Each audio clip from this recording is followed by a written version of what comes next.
Hey everybody, this is Matt Dickman of Technomarketer, and this is a new type of post that I'm going to be doing to help explain some of the more complicated issues that are sometimes confuse or intimidate marketers. And today what we're going to look at is the term API.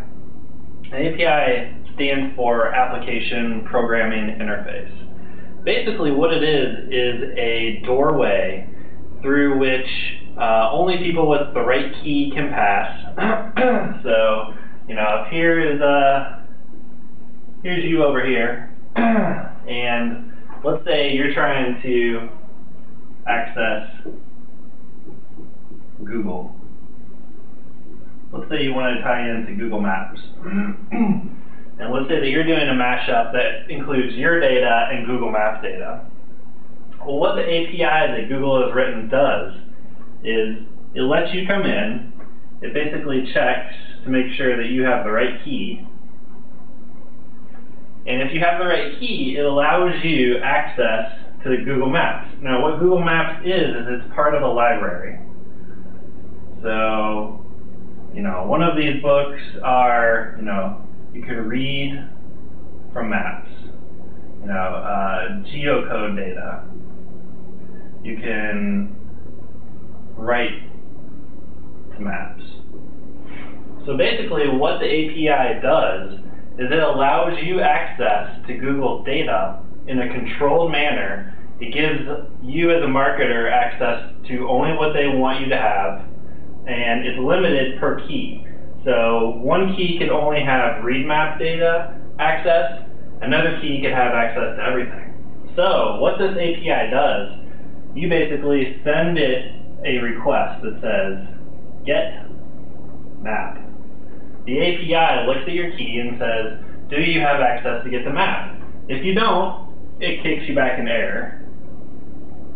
If you do though, it lets you come over here, it lets you go into the read map library, so it lets you access, you know, the visual, the satellite imagery, the regular road imagery, and then it lets you take that, passes it back through the API in a way that you can understand it.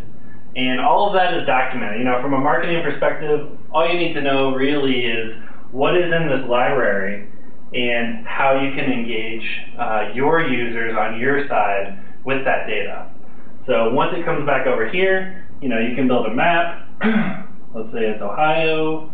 That's a really bad Ohio. But, you know, let's say that you have sales data in a database here on your side. You can basically overlay that and put pinpoints on the map where all of your major accounts are. You know, you're seeing a lot of this mashup, these mashups that are being facilitated by these APIs, and that's a big tenet of Web 2.0, is an open API structure. Basically meaning that companies are giving you access to their libraries, that you can do what you want with their data in a controlled manner, and you know, companies like Google are actually moving to open up more and more of this data. They have, you know, Maps data, Maps API, a Gmail API, a Reader API. You know, they're really trying to open it all up to a marketer. So from your perspective as a marketing person, all you really need to know is what those libraries are. Leave it to the technology guys to work out the key and the translating back and forth. Just know what's available on this side, what you have on this side, and then what comes out in the middle. So that's it. You know, if you have questions on this, let me know. That's really APIs in a nutshell. And you can send me an email, mattdickman@gmail.com, or you can leave me a comment. Thanks a lot.